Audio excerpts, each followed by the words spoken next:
ఈశావాస్యమిదగుం సర్వం యత్కించ జగత్యాం జగత్ తేన త్యక్తేన భుంజీథ మా గృధ కస్యస్మిత్ ధనం.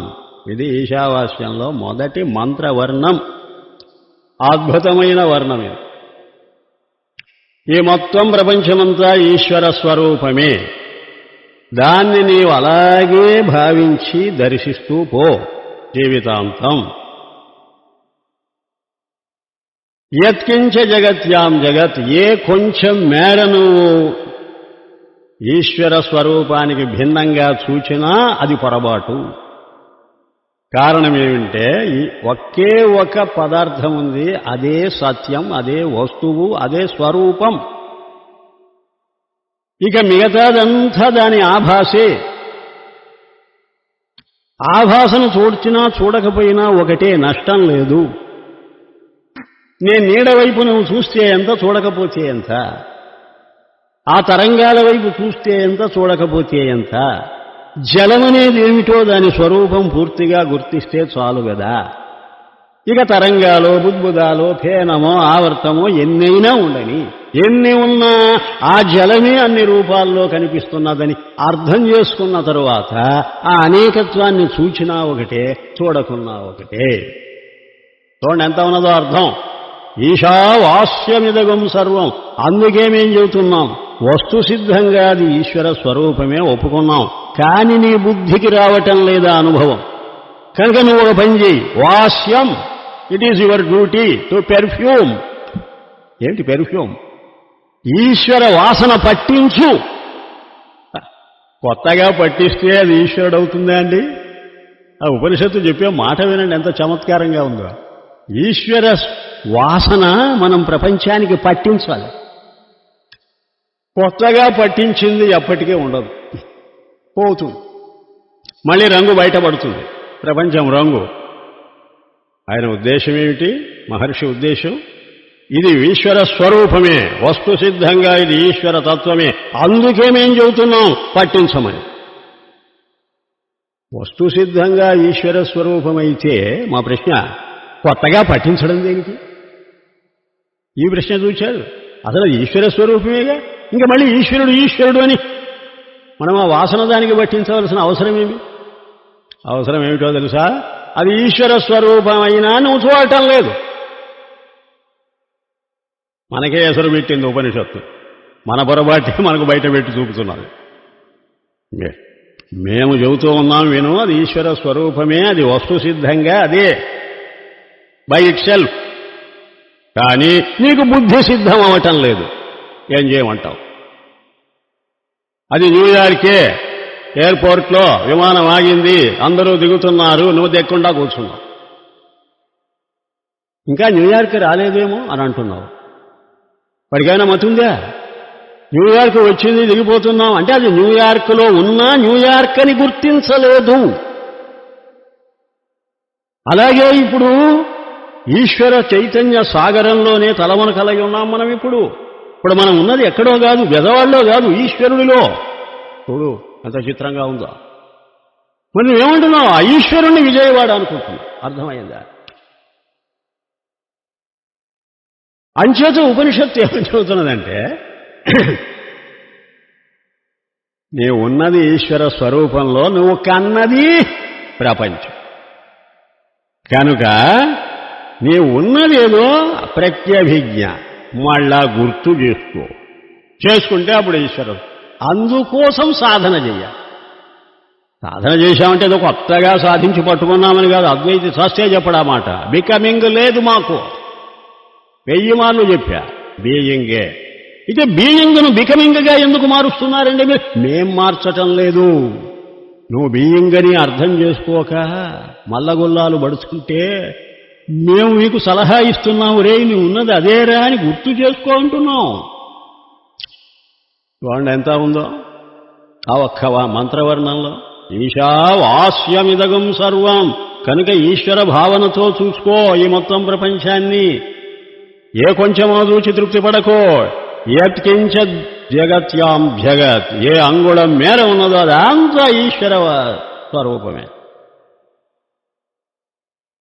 సిద్ధాంతం చూడండి ఎంత అద్భుతంగా ఉందో. ఇక సాధన చెబుతున్నాడు.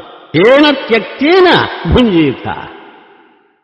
కనుక మా మాట ఏమిటంటే, నీవు ఇంతవరకు ఇది నామం, ఇది రూపం, ఇది క్రియ అని చూస్తున్నావే, ఇది ప్రపంచమని భావిస్తున్నావే, త్యక్తేన దాన్ని వదిలి,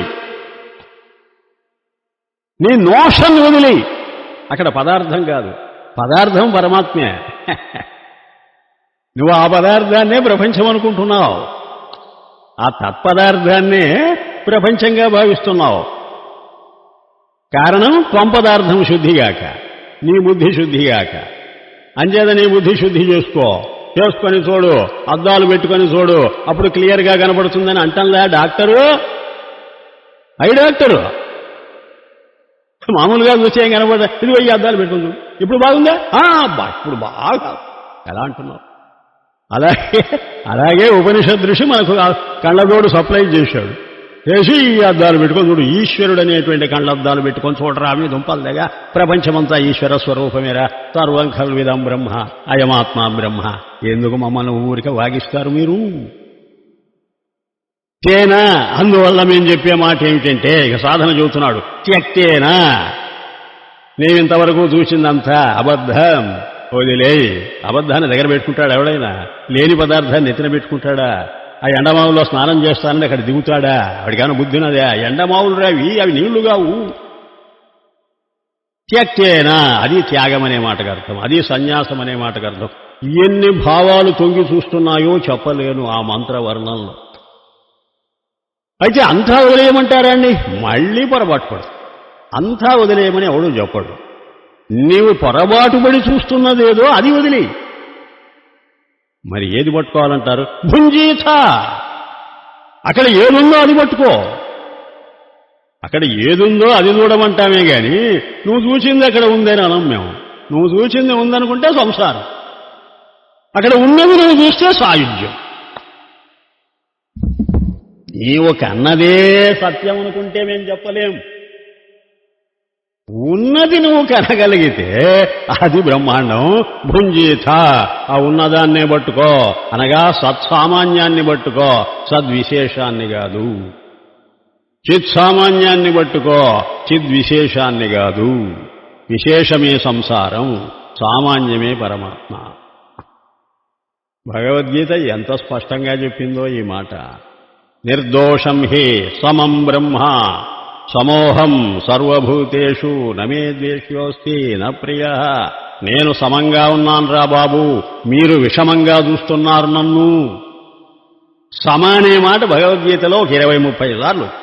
మీరు మొత్తం గ్రంథమంతా తిరగేయండి, ఎక్కడెక్కడ ఉన్నదో ఒక రీసెర్చ్ నోట్ చేసి పెట్టండి, చూద్దాం ఎన్ని మార్లు వచ్చిందో. సమ, సామ్య, సమత్వ, ఆ 3 మాటలు చూచారా? అంటే బ్యాలెన్స్డ్ అని, ప్రపోర్షనేట్ అని, ఈక్వలీ డిస్ట్రిబ్యూటెడ్ అని ఇంగ్లీష్. ఈక్వలీ డిస్ట్రిబ్యూటెడ్ అదండి సరి అయిన మాట. అంటే పరమాత్మ ఎలా ఉన్నాడు? ఈక్వల్గా అంతటా డిస్ట్రిబ్యూట్ అయ్యి ఉంది. ప్రతి నామంలో, ప్రతి రూపంలో, ప్రతి క్రియలో అధిష్టాన రూపంగా పరమాత్మ ఉంటాడు. అనుకుంటుంటేనే అసలు ఎందుకో థ్రిల్లింగ్గా ఉంటుంది, మనం ఒళ్ళు జల్దరిస్తుంది. అలా జల్దరించడం, అలా అయితేనే క్యాన్ నువ్వు బాగుపడవు అసలు. అంతే ఓరిగా కూర్చొని ఏదో వింటున్నాం హ్యాబ్బే ఆన్సర్. అంచేత తేన త్యక్తేన, ఆ సర్ఫేస్ వాల్యూ వదిలేసి సబ్స్టెన్స్ ఏదో భుంజీత పట్టుకో. పట్టుకుంటే ఏమవుతుందండి? మేము ఉపాసకులమండి. మరి మీ ఉపాసకులా?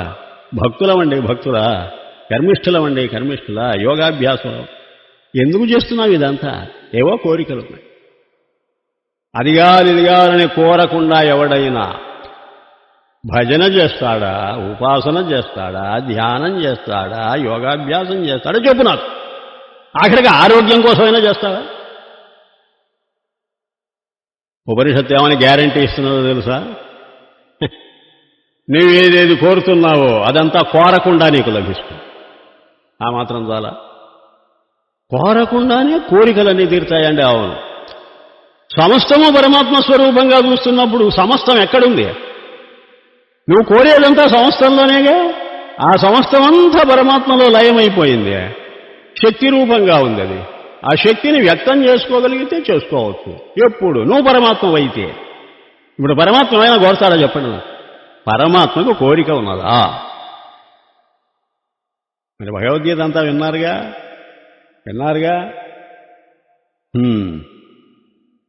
ఆపూర్యమాణం అచల ప్రతిష్టం సముద్రం. సముద్రం ఉన్నట్టు ఉండాలి. ఎలా ఉంటుంది అది? అచల ప్రతిష్టం. కూర్చున్న చోటు కదలకుండా అలాగే ఉంది అది. సముద్రం ఎక్కడుండాలో అక్కడ అచల ప్రతిష్టం అట. అయితే దేని వెంట పరిగెత్తదట అది. ఆ గంగానది వెంట, ఈ యమునా నది వెంట, గోదావరి వెంట, కృష్ణవేణి వెంట పరిగెత్తదు. మరి తన పాటికి తాను చచ్చినట్టు ఈ కృష్ణో గోదావరో కావేరో తుంగభద్రో ఏదో దాని వెంట పరిగెత్తాలి. ఆ పూర్యమాణం వచ్చి ఆ నీళ్ళన్నీ తనలో పడిపోతుంది. అచల ప్రతిష్టం సముద్రం ఆప ప్రవిశంతి యద్వత్.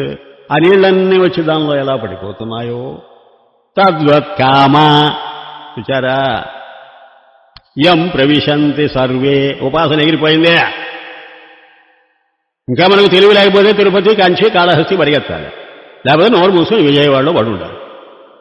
ఆ నోరు ఎప్పుడు మూతపడుతుంది? సర్వం బ్రహ్మస్వరూపం అని చూసేవాడికే నోరు మూతపడుతుంది. అదే మౌనం. నన్ను అంతా చెప్పుకున్నాగా మౌనం అంటే ఏమిటో. మౌనంలో మాటలన్నీ ఉన్నాయండి, మాటల్లో మౌనం లేదండి.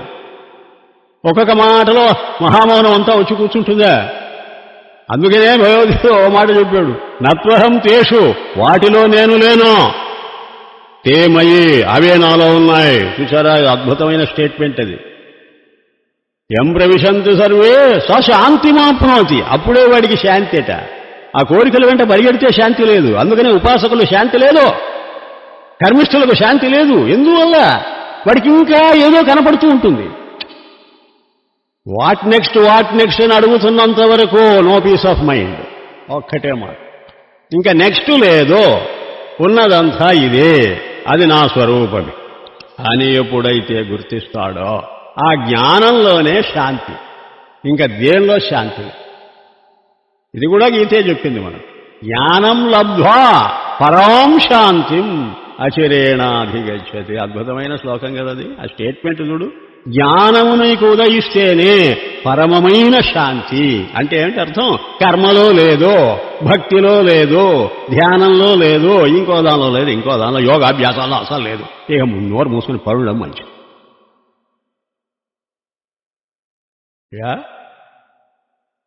ఎందువల్లండి? ఇదంతా నా సొమ్మే కదా. మా గృధ.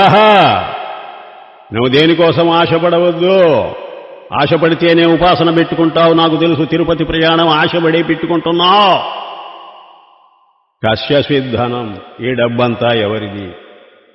ఇదంతా నీదే, నీ సొమ్మే. ఈ ప్రపంచమంతా పరమాత్మ విభూతి. విభూతి అంటే ఐశ్వర్యం. ఇంకొక అర్థం చూడండి ఎంత చమత్కారంగా ఉందో. ఇదంతా నీ విభూతి అన్నప్పుడు నీకు తృప్తి లేదు. తృప్తి ఎప్పుడు మనసుకేగా కలగవలసింది. నిన్ననే చెప్పాంగా మానసోల్లాసం అంటే అర్థం ఏమిటో. మనసుకే కదా తృప్తి కలగవలసింది. ఒకటి ఉంటే తృప్తి పడేటువంటి మనస్సు అయితే ఆగదది. ఇంకోటి కావాలి, ఇంకోటి కావాలి, ఇంకోటి కావాలని కోరుకుంటుంటుంది. అక్కడ పరిపూర్ణమైన తృప్తి లేదు. పరిపూర్ణ తృప్తి ఎప్పుడు వస్తుందంటే ఏది ఉన్నా లేకపోయినా నా స్వరూపమే సర్వత్రా నేను చూసుకుంటున్నాను కాబట్టి అది ప్రత్యేకించి దాన్ని నేను ఆహ్వానించనక్కర్లేదు. ఆహ్వానించకున్నా అది కూటస్థంగా సర్వత్రా ఉంది. ఇక నాకేం భయం అని అనుకోవడంలో ఉండే తృప్తి దాని వెంట పరిగెట్టడంలో లేదు. కనుక తేన త్యక్తేన భుంజీత సాధన మాగృధ కస్య సిద్ధనం సిద్ధి. ఆ మొదటి రెండోనేమో సిద్ధాంతం సాధన సిద్ధి మూడు కూడాను ఎంత అద్భుతంగా చెప్పిందో ఆ ఈశావాస్యంలో. ఆ మొట్టమొదటి మంత్ర వర్ణం, మొట్టమొదటి ఉపనిషత్తు అదే, మొట్టమొదటి మంత్రము అదే. ఇంకా అది మొత్తం దశోపనిషత్తులకు, బ్రహ్మసూత్రాలకు, మొత్తం భగవద్గీత 18 అధ్యాయాలకు జవాబు చెబుతుంది.